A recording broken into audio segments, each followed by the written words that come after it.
매일 먹던 음식이었습니다. 췌장암 환자들이 진단을 받은 뒤 가장 많이 하는 말입니다. 췌장은 우리 몸에서 가장 조용하게 망가지는 장기로 알려져 있습니다.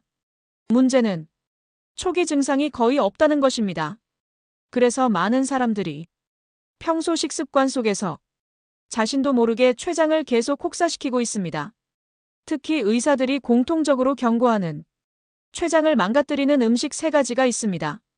놀라운 사실은 이 음식들이 대부분 우리가 매일 먹는 평범한 음식이라는 점입니다. 오늘 영상에서는 췌장암 환자들이 병원에서 정말 후회했습니다. 라고 말한 음식들을 순위로 알려드리겠습니다. 특히 1위 음식은 많은 사람들이 매일 먹고 있는 음식입니다. 영상 끝까지 보시면 췌장을 지키는 식습관도 함께 알 수 있습니다.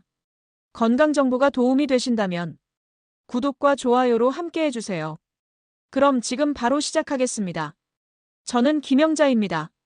올해 65이고 지금은 경기도 용인시 양지읍에서 작은 텃밭을 일구며 살고 있죠. 식품회사에서 꼭 40년을 일했습니다. 원료 검수부터 제품 개발까지 식품이라면 밥 먹듯이 다뤘던 사람이에요. 퇴직하고 나서는 오래전부터 공부하고 싶었던 약선 요리를 제대로 배우고 싶어서 원광디지털대학 한방건강학과를 졸업했습니다. 음식이 곧 약이라는 말, 저는 이걸 단순한 격언으로 듣지 않았습니다. 그런데 제 인생에서 가장 오래 마음에 걸리는 말이 있어요. 몇 년 전 같은 동네에 살던 박수님 씨한테서 들은 말입니다. 영자 씨, 나 췌장암 판정받았어요. 그 한마디가 아직도 귀에 선명합니다. 박수님 씨는 저보다 2살 위였고 건강해 보이는 분이었습니다. 살이 좀 빠졌다, 소화가 요즘 좀 안 된다. 그 정도였는데 검사를 받았더니 3기였던 겁니다. 영자 씨, 나는 몰랐어요. 아프지 않으니까 괜찮은 줄만 알았지. 그 말이 얼마나 마음을 후볐는지 모릅니다. 아프지 않으니 괜찮은 줄 알았다고요. 40년 동안 식품을 다뤘던 저도 솔직히 말하면 그 전까지는 췌장이 이렇게 무서운 장기인 줄 몰랐습니다. 박수님 씨는 항암 치료를 받으면서도 이런 말을 했습니다. 습관처럼 먹었어요. 이렇게 될 줄은 정말 몰랐습니다. 음식 이야기였습니다. 특별한 게 아니라 매일 먹던 음식 이야기요. 그 말 한마디가 저를 움직였습니다. 한방건강학과에서 배운 것들, 식품회사에서 쌓은 지식들을 다시 꺼냈죠. 췌장, 이 조용한 장기에 대해 제대로 파고들기 시작했습니다. 오늘 이 이야기는 저 혼자만 알고 있기엔 너무 아까운 내용입니다. 특히 50대 이상이라면, 그리고 지금 건강에 자신 있는 분일수록 꼭 들어주셨으면 합니다. 자신 있을 때 방심하는 것이 가장 무서운 법이거든요. 저도 그랬습니다. 건강하다고 믿었습니다. 그래서 더 뒤통수를 맞은 것처럼 충격이었어요. 그 충격이 오늘 이 자리까지 저를 데려왔습니다. 당장 다음 끼니부터 달라질 수 있는 이야기입니다. 박수님 씨가 미리 알았더라면 좋았을 그 이야기를 지금부터 제가 해드리겠습니다. 췌장이 어디 있는지 아시나요? 위장 뒤쪽, 등 쪽에 붙어 있는 장기입니다. 손으로 만져지지도 않고 눈으로 보이지도 않는 자리죠. 저는 한방건강학과에서 처음으로 이 장기를 제대로 공부했습니다. 교수님이 수업 첫날 이런 말씀을 하셨어요. 췌장은 몸속에서 가장 말이 없는 장기입니다. 웃어야 할지 무서워야 할지 몰랐습니다. 췌장은 2가지 일을 동시에 합니다. 음식을 소화시키는 효소를 만들고 혈당을 조절하는 인슐린을 분비하죠. 이 2가지를 하루 종일 우리가 뭘 먹을 때마다 쉬지 않고 합니다. 그런데 문제가 생겨도 아무 말을 안 합니다. 통증이 없어요. 그냥 가끔 소화가 좀 안 되는 것 같다. 등 쪽이 좀 뻐근하다. 그 정도입니다. 그래서 사람들이 그냥 넘기죠. 피곤해서 그렇겠지. 나이 드니까 그렇지. 하면서요. 저도 박수님 씨 소식 듣기 전까지는 딱 그 마음이었습니다. 뭔가 불편해도 괜찮겠지 했죠. 그게 얼마나 무서운 방심인지 뒤늦게 알았습니다. 의사들이 항상 하는 말이 있습니다. 췌장은 망가지기 시작하면 이미 늦은 경우가 많습니다. 이 말이 왜 이렇게 마음에 박히냐면요. 췌장암은 발견됐을 때 이미 2기, 3기인 경우가 대부분입니다. 초기 증상이 거의 없으니까 검사를 하게 되는 계기 자체가 없는 거예요. 박수님 씨도 그랬습니다. 소화가 좀 안 되는 것 같아서 위내시경을 받으러 갔다가 의사가 뭔가 이상한 것 같다며 추가 검사를 권했고 그 결과가 3기 췌장암이었던 겁니다. 위내시경 받으러 갔다가 췌장암을 발견했다는 게 그게 얼마나 어이없고 억울한 일인지 당사자는 얼마나 황망했을까요? 저는 이 이야기를 들으면서 속이 다 쓰렸습니다. 40년 동안 식품을 다루면서 성분표 하나하나 다 들여다봤다고 자부했는데 막상 몸 안에서 무슨 일이 일어나고 있는지는 너무 몰랐던 겁니다. 중요한 것은 이겁니다. 췌장은 스스로 신호를 보내지 않습니다. 우리가 먼저 관심을 가져야 합니다. 그 관심의 시작이 바로 매일 먹는 음식입니다. 아는 만큼 지킬 수 있습니다. 저는 그걸 너무 늦게 배웠지만 여러분은 지금이 충분히 빠른 때입니다. 제가 식품회사 다닐 때 영양 분석 보고서를 수도 없이 작성했습니다.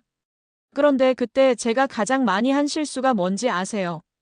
성분 분석은 잘했는데 그게 몸에서 어떻게 반응하는지는 깊이 생각하지 않았던 겁니다. 한방건강학과 공부를 하면서 비로소 그 빈틈이 보였습니다. 음식이 단순히 영양소의 합이 아니라 몸의 장기에 어떤 부담을 주는지가 중요한 거라는 걸요.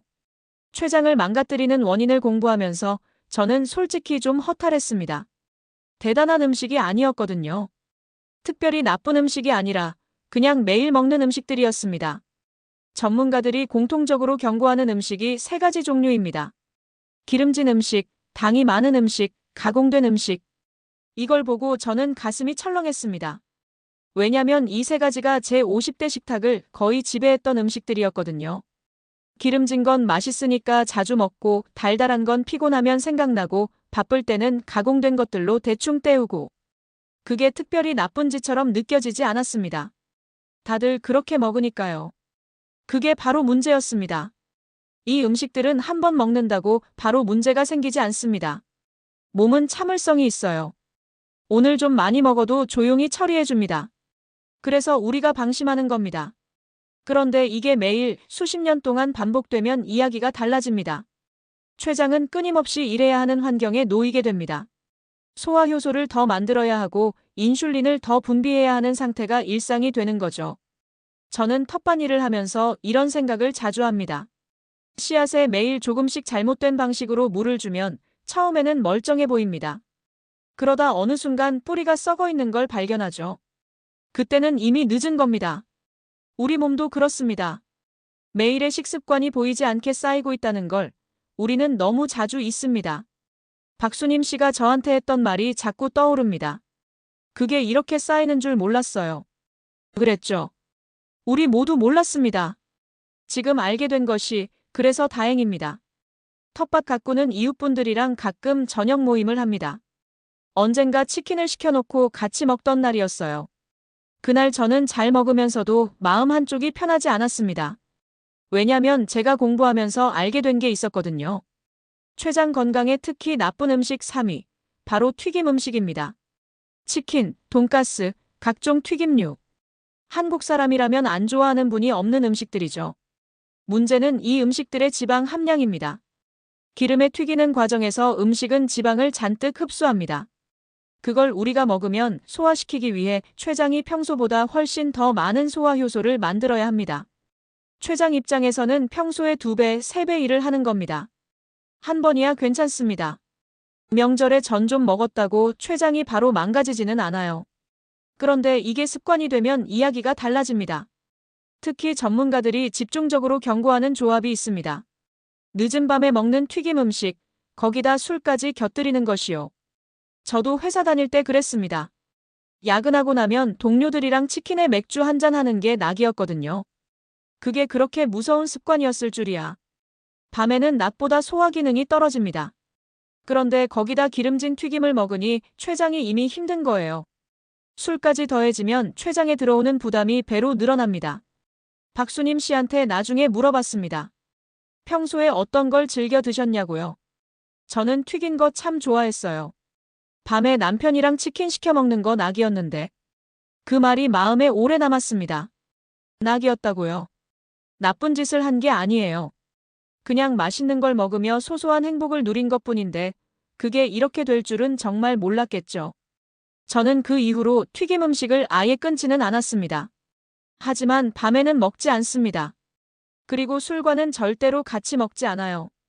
작은 것 같아도 이 두 가지 원칙이 췌장한테는 정말 큰 차이를 만듭니다. 텃밭에서 직접 키운 채소랑 함께 먹는 것도 그때부터 습관이 됐고요. 맛있는 거 포기하란 게 아닙니다. 방법을 바꾸자는 겁니다. 그게 췌장한테 여유를 주는 일입니다. 저는 회사 다닐 때 커피를 달달하게 마셨습니다. 시럽 2번 추가, 그게 제 루틴이었어요. 점심 먹고 나면 탄산음료 하나 마시는 것도 당연한 일이었습니다. 피곤하면 달콤한 게 당기잖아요. 그게 아주 잘못된 습관이었다는 걸 뒤늦게야 알았습니다. 췌장의 나쁜 음식 2위, 달콤한 음료입니다. 탄산음료, 과일음료, 설탕 들어간 커피, 달달한 에너지 음료까지. 마실 때는 가볍고 시원하죠. 그런데 그 안에 들어있는 당이 몸속에서 하는 일은 가볍지 않습니다. 달콤한 음료를 마시면 혈당이 빠르게 올라갑니다.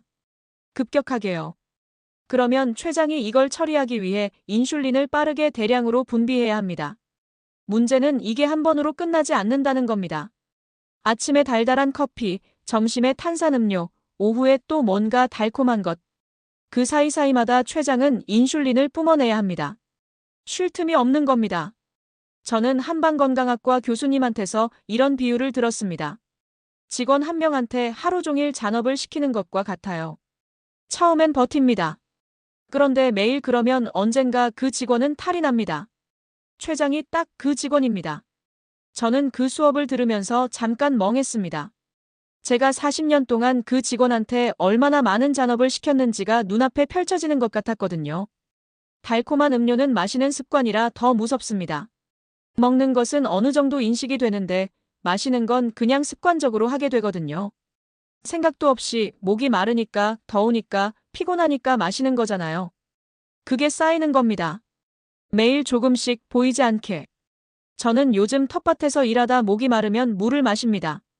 가끔은 직접 끓인 보리차를 챙겨가죠. 처음에는 좀 심심했어요. 그런데 이제는 그 심심한 물 한 모금이 제일 시원합니다. 몸이 달라졌다는 걸 느끼게 되면 입맛도 달라지더라고요. 달콤한 것이 완전히 나쁜 건 아닙니다. 하지만 습관적으로 매일 아무 생각 없이 마시는 달콤한 음료는 췌장한테는 조용한 폭탄입니다. 한번 생각해 보세요. 오늘 하루 달콤한 음료를 몇 번 마셨나요? 그 물음만으로도 뭔가 달라질 수 있습니다. 이제 1위를 말씀드릴 차례입니다. 저는 이걸 처음 공부했을 때 잠깐 멈칫했습니다. 왜냐면 제가 정말 좋아했던 음식이었거든요. 전문가들이 가장 자주, 가장 강하게 경고하는 음식. 바로 가공육입니다. 햄, 소시지, 베이컨. 아침 밥상에 자주 오르는 음식들이죠. 저도 회사 다닐 때 아침에 바쁘면 소시지 구워서 밥이랑 먹는 게 일상이었습니다. 맛도 있고 간편하고 뭐가 문제겠어 싶었죠. 그런데 이 음식들이 왜 1위인지 알고 나서는 생각이 완전히 달라졌습니다. 가공육은 오래 보존하기 위해 만들어진 음식입니다. 그 과정에서 염분이 상당히 높아지고 보존을 위한 여러 첨가물이 들어갑니다. 문제는 이 성분들을 췌장이 처리해야 한다는 겁니다. 소화 효소를 더 만들어야 하고 이 자극에 지속적으로 노출되다 보면 췌장세포 자체에 부담이 쌓입니다. 저는 식품회사에서 일했으니까 가공육 제조 과정을 어느 정도 알고 있었습니다. 그런데도 먹을 때는 그냥 먹었어요. 안다는 것과 실천한다는 게 다르다는 걸 그때는 몰랐습니다. 박수님 씨가 항암 치료 중에 저한테 했던 말이 있습니다. 영자 씨, 나 알고 보니 거의 매일 먹었어요. 아침에 햄 굽는 거, 그게 그렇게 좋았는데. 그 말이 너무 마음에 걸렸습니다. 매일 먹었다는 말이요. 환자들이 진단받은 후 공통적으로 하는 말이 있다고 합니다. 매일 먹던 음식이었다고. 특별히 나쁜 걸 한 게 아니라 그냥 매일 밥 먹듯이 먹었던 것들이라고. 가공육이 무서운 건 중독처럼 습관이 된다는 겁니다. 맛이 강하고 간이 세거든요. 자꾸 손이 가게 되어 있어요. 저는 요즘 텃밭에서 키운 채소로 반찬을 만들어 먹습니다. 가공육 대신 직접 삶은 달걀, 두부, 제철 채소. 처음에는 심심하게 느껴졌습니다. 그런데 이게 몸이 진짜 좋아하는 맛이더라고요. 한 달 지나니까 가공육이 오히려 너무 짜고 무겁게 느껴졌습니다. 지금 이 순간 냉장고 안에 햄이나 소시지 들어있는 분들 다 버리라는 게 아닙니다. 다만 매일 먹는 습관만은 한번 돌아봐 주세요. 그 습관 하나가 췌장한테는 가장 큰 부담일 수 있습니다. 가장 일상적인 것이 가장 조용하게 위험합니다. 그게 1위인 이유입니다. 이쯤에서 이런 생각 드시는 분 있을 겁니다. 맛있는 건 다 못 먹게 하네. 그럼 뭘 먹으란 말이야? 저도 그 마음 충분히 압니다. 텃밭 199 한방건강학과 다니면서 저도 처음에는 그 마음이었거든요. 그런데 전문가들이 하는 말은 생각보다 복잡하지 않았습니다. 특별한 약이나 건강기능식품보다 식습관 관리가 훨씬 중요하다는 것. 그리고 그 방향은 의외로 단순합니다. 채소, 과일, 자연식 위주의 식사. 달달한 음료 대신 물. 이게 다입니다. 거창하지 않죠. 저는 처음에 이게 너무 단순해서 반신반의했습니다. 이렇게 단순한 게 진짜 효과가 있을까 싶었죠. 그런데 직접 해보니까 달랐습니다. 텃밭에서 상추, 깻잎, 방울토마토를 키우다 보니 자연스럽게 채소를 자주 먹게 됐습니다. 아침에 직접 키운 채소로 샐러드 하나 만들어 먹는 게 일상이 됐고요. 물을 충분히 마시는 것도 습관이 됐습니다. 그러면서 몸이 달라지는 걸 느꼈어요. 더부룩함이 줄었습니다. 아침에 일어나는 게 훨씬 가벼워졌죠. 약선 요리를 공부하면서 배운 것 중에 제일 인상 깊었던 게 있습니다. 몸은 더하는 것보다 빼는 것에 먼저 반응한다는 겁니다. 뭔가 좋은 걸 추가하는 것도 중요하지만 췌장에 부담을 주는 걸 줄이는 것만으로도 몸이 먼저 알아챈다는 거예요. 채소를 먹으면 소화효소가 덜 필요합니다. 자연식은 가공 과정이 없으니 첨가물 부담이 없죠. 물은 췌장이 분비하는 효소가 제대로 작동할 수 있는 환경을 만들어줍니다. 작은 변화처럼 보이지만 췌장 입장에서는 엄청난 휴식입니다. 저는 가끔 텃밭에 앉아서 이런 생각을 합니다. 식물도 적당한 물과 햇볕, 좋은 흙이 있어야 잘 자랍니다. 억지로 뭔가를 잔뜩 붓는다고 더 잘 자라지 않아요. 오히려 과한 게 뿌리를 썩히죠. 우리 몸도 그렇습니다. 억지로 좋은 걸 잔뜩 먹는 것보다 나쁜 것을 줄이는 것이 먼저입니다. 그리고 그 방향으로 천천히 일상을 바꿔가는 것. 그게 진짜 췌장을 살리는 식습관입니다. 어렵지 않습니다. 마음먹으면 오늘 저녁 밥상부터 달라질 수 있습니다. 오늘 제가 긴 이야기를 드렸습니다. 박수님 씨 이야기로 시작해서 췌장이 얼마나 조용히 망가지는지, 어떤 음식이 그 시작이 되는지, 그리고 어떻게 바꿀 수 있는지까지. 마지막으로 가장 중요한 말씀을 드리려고 합니다. 특히 50대 이후라면 지금이 가장 중요한 시점입니다. 젊을 때는 몸이 버텨줍니다. 잘못된 식습관을 수십 년 동안 묵묵히 감당해줬죠. 그런데 그게 한계에 다다르는 시점이 바로 50, 60대입니다. 저도 65이 되어서야 이걸 실감하고 있습니다. 더 일찍 알았더라면 싶지만 지금이라도 안 것이 다행이라고 생각하기로 했습니다. 췌장은 말을 하지 않습니다. 아프다고 신호를 보내지 않습니다. 그냥 조용히 일하다가 조용히 한계를 맞습니다. 그러나 우리가 매일 먹는 음식은 매일 췌장에 신호를 보내고 있습니다. 기름진 것을 먹으면 더 일하라는 신호가 가고, 달달한 걸 마시면 쉬지 말라는 신호가 가고, 가공육을 먹으면 처리해야 할 것이 또 쌓이는 거죠. 그 신호를 우리는 보내고 있습니다. 매 끼니마다. 지금 식습관을 한번 점검한다는 건 그 신호를 바꾸겠다는 겁니다. 거창하지 않아도 됩니다.